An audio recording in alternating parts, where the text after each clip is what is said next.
struggling lawyer who overcomes self-doubt and societal expectation to fight for justice. जैसे कि हम सब जानते हैं कि किसी कोई भी कंप्लेन करनी होती है या कोई भी एक सीरियस मैटर को डील करना होता है, चाहे वो पैसे ना मिलने के हों, चाहे वो ईव टीजिंग के हों, चाहे कोई भी मैटर हो, I think what a normal human being has to go through, वो इस फिल्म में बहुत ही बेहतरीन तरीके से दर्शाया गया है, जो कि आप देखने वाले हैं 7 मार्च 2025 को. So this is we ready ladies and gentleman. पर जोरदार तालियों के साथ इनका फिर से अभिनंदन करना चाहेंगे. And of course the man who has been Khan साहब्स backbone, I would say, because हर एक फिल्म का बैकबोन होता है executive producer. And of course, this man is now, of course, not just the backbone, but also the heart of this film. Anil Sable ji, जोरदार तालियां अनिल जी के लिए. बहुत बहुत अभिनंदन है. Warm welcome, sir. Congratulations. Ladies and gentlemen, let me tell you, 18 years he has worked as executive producer for Red Chillies, यानी कि शाहरुख खान साहब के साथ. तो अक्सर शाहरुख खान साहब हमारे लिए कहते थे मैं हूं ना, मगर शाहरुख खान साहब को ये कहते थे कि मैं हूं ना. So as the executive producer, he's done a fantastic job, more than 18 films, Asoka, Ravan, Dilwale and all that. And ladies and gentlemen, he's a prominent figure in the world of film production and entertainment with a wealth of experience and a passion for storytelling. And this is his third Hindi film that he's coming up as a producer. And he has collaborated with some of the biggest names in the film industry. As I told you, Red Chillies and of course Dharma. Lately he was very closely he's worked for the film Rocky or रानी की प्रेम कहानी. क्या बात है. And of course, the list goes on and on. In addition to successful filmography, Anil Sable's production company, Clapboard Films, is committed to creating top quality content. With Clapboard Films, is all set to deliver captivating and innovative productions that will continue to make waves around the entertainment. और इतनी सारी film sir आपने जिनके साथ काम किया है, उसके बाद तो हम क्या ही कहें. और इतने भारी नाम के साथ आपने काम किया है, तो लीगली वीर जो है वो क्या कमाल और क्या धमाल करेगी, वो तो हम 7 मार्च को देख ही लेंगे. तेलुगु फिल्म इंडस्ट्री ने तो ऑलरेडी कमाल देख लिया है. तो जोरदार तालियां अनिल जी के लिए. और इत्तेफाक और इतिहास भी गवाह है कि जितने भी नाम के अनिल प्रोड्यूसर्स डायरेक्टर्स रहे हैं, उनकी फिल्में ब्लॉकबस्टर ही रही हैं. On that note, ladies and gentlemen, one man who is definitely a epitome of hard work, and then he has set example.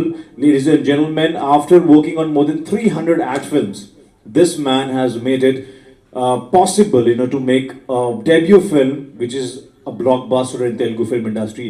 Please welcome, ladies and gentlemen, the captain of the ship, director Ravi. Ladies and gentlemen, what a fantastic film he has made.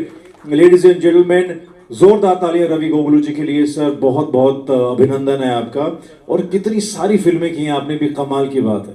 मतलब लोग अक्सर एक film एक project के बाद थक जाते हैं, but 300 ad films and I don't know more than 20 screenplays that you have written. Wow. उसके बाद इनको मिला है पहला मौका लीगली वीर के साथ, और आपने तो कमाल कर दिया सर. अपनी फिल्म में आपने जिन्होंने नाटू नाटू गाना कोरियोग्राफर किया, उनको भी आपने नचवाया है अपनी फिल्म में. और जो प्रभास की फिल्म एडिट करने जा रहे हैं, उन्होंने इस फिल्म को एडिट किया है. तो जोरदार तालियां for this very talented ladies and gentleman, this director. और साउथ के डायरेक्टर्स भी आप जानते हैं ऐसे हैं कि पहली फिल्म के बाद ब्लॉकबस्टर देते हैं और फिर देते रहते हैं. So Ravi ji, also he's done one very interesting film, Stalin, directed by A.R. Murugdos, and then of course it's a Chiranjeevi film जो हम सब जानते हैं कि बहुत ही धमाका किया था इसने साउथ इंडियन फिल्म इंडस्ट्री में. So on that note, ladies and gentleman, ये हमारे जो हैं the backbone of film legally Veer. इनसे हम बहुत बातचीत करेंगे फिल्म के बारे में और भी बहुत कुछ जानेंगे, मगर मैं फिलहाल चाहता हूं रवि जी, अनिल जी एंड वीर, हम एक फिल्म का जो ट्रेलर है वो सबके साथ मिलकर देखें, है ना. I think it's been waiting for a very long time, so मैं चाहूँगा प्लीज अब विराजमान हो जाएं. I request you all to kindly please have your seats, and of course we'll have a lot of interest भी है. हम सबको रूल्स और कानून को फॉलो करना पड़ता है, तो ये मैसेज. सर आपसे जानना चाहूँगा, एज ए डायरेक्टर कितना चैलेंजिंग था इस चीज़ पर रिसर्च करना, और थोड़ा सा अगर बताएं कि कैसा एक्सपीरियंस रहा बेटा के साथ. जैसे हमने जो स्टोरी लिखने के टाइम पे स्टोरी लिख लिया, मगर हेलो जैसे फिल्म बनाने के टाइम पे इसका जो भी है स्टोरी लिखने का इजी तरीका होता है, मगर उनका रियलिटी में लाने में कुछ ना कुछ मदद तो पड़ता है, मगर बेसिकली प्रोड्यूसर जी लायर होने के ना मुझे उतना ज़्यादा स्ट्रगल होने की ज़रूरत नहीं पड़ा।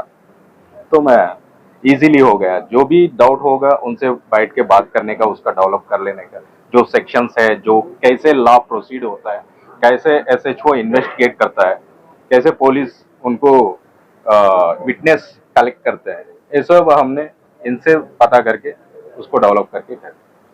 सर आपसे जानना चाहूंगा सभी चीजों को सबके सामने लेके आना कितना चैलेंजिंग था, उसके बारे में कुछ बताइए। और थोड़ा सा बताइए कि लॉस के बारे में आपने क्या क्या रिसर्च किया था, कितना चैलेंजिंग था ये तो हम लोग स्क्रीन पे लेके आना। तो फिल्म सब, अगर मैं फिल्म बैंक्रप्सी लॉ के बारे में बना दे तो बोरिंग हो जाएगा, कोई नहीं देखेगा, आप भी भाग जाएंगे इधर से, नहीं? तो अब सब जो भी फिल्म बनता है क्रिमिनल लॉ के बारे में बनता है ना। तो या वो हमारा मर्डर ट्रायल है जी, तो उसमें हम दिखाएंगे मिडिल क्लास लोग कैसे ये पुलिस स्टेशन जाए, नहीं तो एक कोर्ट रूम जाए स्टेटमेंट देने के लिए, किसी चीज के लिए, तो किसे कैसे घबराते हैं वो लोग, जबकि वो लोग इनोसेंट हैं, फिर भी ना सिचुएशंस ऐसे हो जाता है कि वो लोग फंस जाते हैं। तो वो सब दिखाए, रिसर्च थोड़ा सिनेमैटिक लिबर्टीज लिया हम लोग, नहीं तो वो नहीं हो पाएगा, डॉक्यूमेंट्री बन जाता है। तो इधर उधर सेक्शंस, प्रोटोकॉल्स, प्रोसीजर्स सब जो असलियत क्लोज टू रियलिटी दिखा है। किसका आइडिया था कि इसको हिंदी में भी रिलीज करना चाहिए, और क्या प्लान है कि और भी लैंग्वेजेस में? मैं जैसे दिल्ली में पढ़ा हूँ 7 साल, तो ऑब्वियसली तो मेरे को तो प्लान था पहले दिन से, मैं पैन इंडिया टाइप की स्टोरी यूनिवर्सल है जी, तो हमारा देश में तो एक ही कानून चलता है, तो इसीलिए तो हिंदी में क्या, बाकी लैंग्वेज में भी बनाएंगे। सर आप बताइए कैसे जुड़े फिल्म के साथ और कैसा एक्सपीरियंस रहा ये फिल्म करने का? मैं जब हमारे एक मित्र है सचिन जी, वो जब मुझे इनके साथ वीर जी के साथ इंट्रोड्यूस करवाया, जब मैंने इनकी पिक्चर देखी तब मुझे बहुत अच्छी लगी कंटेंट, तो हमने यही डिसाइड किया था कि इसको हिंदी में भी कोशिश कर लेते हैं। तो उस हिसाब से हमने ये प्लान किया कि इसको हिंदी में ऑल ओवर इंडिया रिलीज करते हैं। भाई we have seen your different looks, थोड़ा सा बताइए कि लुक्स के ऊपर कितना एक्सपेरिमेंट किया एज एन एक्टर आपने? कोई नहीं, बस जिम जाना बंद करा दिया है लोग 8 महीने से, बस ये है और कुछ नहीं। जो देख दाढ़ी बस शेव कर दिया, बस कुछ नहीं। तो बस सचिन अनिल साहब मेरा दोस्त, लायर का दोस्त है, तो अच्छा हुआ, इनका बहुत धन्यवाद है, क्योंकि हैदराबाद आके देखे फिल्म, कितना लोग आते हैं। तो हमारा फिल्म दूसरा टाइप है, साउथ से आता है ना, जो आजकल फिल्म आ रहा है आपका मिथोलॉजी और जो भी हो, हीरो एलिवेशन फिल्म्स आते हैं, तो हमारा ट्रू ऑल इंडिया फिल्म है जी, बस इतना तो कह सकता हूँ।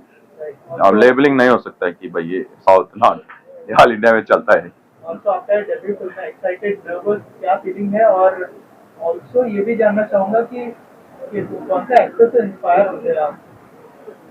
तो ये फिल्म के लिए खुद को, मतलब जो सिचुएशन के थ्रू करा दिया, तो मैं हमेशा फेवरेट रहा हूँ शाहरुख खान साहब का, वो साउथ के, उनसे 1-2 बार मिला भी, कॉलेज डेज में आए थे जब 90s में। Thank you so much.